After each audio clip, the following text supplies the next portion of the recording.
মানে ট্যাক্স ফাঁকি দেওয়া মানে কি ট্যাক্সটা দেবেন লিকের যেন না হয়। এখন আমাদের কিন্তু আরো প্রয়োজন আছে, প্রথমত রাজস্ব আদায়, সেটা সবচেয়ে বড় বিষয় হলো উন্নয়ন কর্মকাণ্ডে প্রশাসনের সবাই অংশগ্রহণ করবে। খালি মুখের কথা যদি অংশগ্রহণ না, আপনারা তো কন্ট্রিবিউট করবেন, এটাই সবচেয়ে বড় জিনিস। এবং ট্যাক্স যদি আপনারা না দেন, যদি সেবা চান, এটা কিন্তু খুব একটা দুরূহ ব্যাপার। আমরা সাধারণত ট্যাক্সকে বলি নো কুইট প্রো কিউ, তাই না? কুইট প্রো কিউ মানে আপনি সিঙ্গারা কিনতে গেলে টাকা দিন, সিঙ্গারা দেবে, আপনি ট্যাক্সে যদি ওনাকে এসে বলে আমি ট্যাক্স দিলাম আমাকে সুবিধা দেন। আমার মনে আছে আমার এক বন্ধু সচিব বাড়িধারে থাকতেন, আমাকে সারাদিন সব ট্যাক্স দেয়, আমার বাড়িধারার কাছে রাস্তাগুলো লাইটগুলো জ্বলে না। তখন আমি বলি যে আপনার জন্য তো ট্যাক্সটা তোলা হয় না, কুইট প্রো কিউ।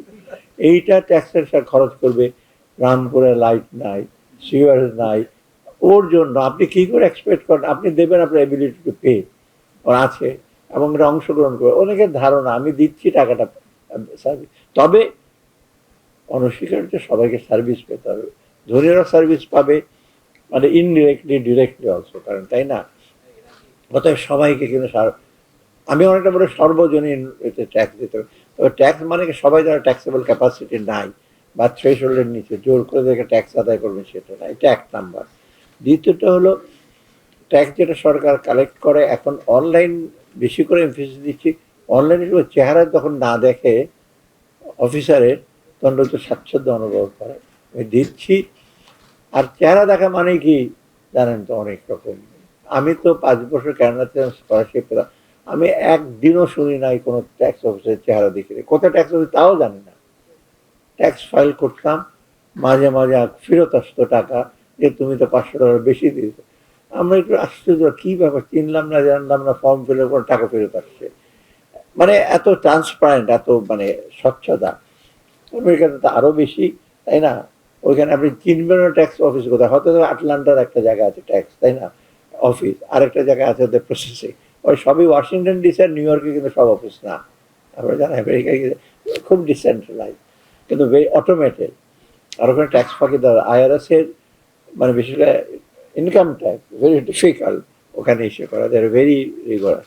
মানে ট্যাক্স ফাঁকি দেওয়া মানে কি ট্যাক্সটা দেবেন লিকের যেন না হয়, আপনি যেটা দেবেন টাকাটার জন্য সরকারের কোষাগারে পৌঁছায়, মাঝখানে কিন্তু কোনো আর লিকেজ হয় না, মিডল ম্যান বা কোনো স্রোতে যেন অন্যখানে চলে না যায়। কারণ কি তখন যে আমি দিলাম এক্স অ্যামাউন্ট, সরকারের সাথে না গেলে তো অবভিয়াসলি রেভিনিউ লস হবে। আর তাছাড়া ইট গিভস এ মানে bad sign of level playing field না। তখন আমার সামর্থ্য আছে বহু টাকা আর্ন করি, তারপরে আমি কম দিলাম, আরেকজন ঠিক সৎভাবে দিচ্ছে, তো ঠিক না, তার মনও খারাপ হয়ে যায়। আমি জানি আমার বন্ধু বান্ধব বলে যে ট্যাক্স দিচ্ছি না কিন্তু বিরাট একটা ফ্ল্যাট কিনে ফেলছে গুলশানে, আর ট্যাক্স দিয়ে না, ম্যানেজ করেছি আর কি। যাই হোক, এইগুলো আমরা এখন থেকে আমরা সবাই পরিহার করব, এই জন্য অনলাইনটা করা যে আপনারা দেবেন। আর একটা হলো যে আমাদের ট্যাক্সেবল ক্যাপাসিটি বহু লোকের কিন্তু আছে, তো সবাই ট্যাক্স নেটের আওতায় আসে না, টিন অনেকের আছে ফিল আপ করে না, আর অনেকে ট্যাক্সেবল ক্যাপাসিটি অনেক চলে যায়। আমি বিশদ বলবো না কারা চলে যায়, ট্যাক্স নেট এখনো আসে নাই, সেইগুলো আপনারা যদি আনেন তো বেটার হবে। কারণ বহু লোক দরিদ্র, বহু লোকের স্বাস্থ্য শিক্ষা খাতে আমাদের প্রয়োজন হয় ব্যয় করা।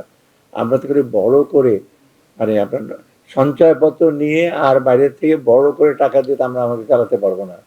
স্বয়ংসম্পূর্ণ একটা মূল হলো আমরা নিজেরা, আমরা ট্যাক্স, তার মানে আবার জোর করে কারো কাছে ট্যাক্স আদায় করে নিয়ে আসবে, বা যে ট্যাক্স দেয় সে দিতে আবার পরের বার তাকে বলে আপনি ডাবল দেন, আরেকজনটা ধরবেন না, সেটা কিন্তু অনেকে মনোকষ্টের কারণ হয়।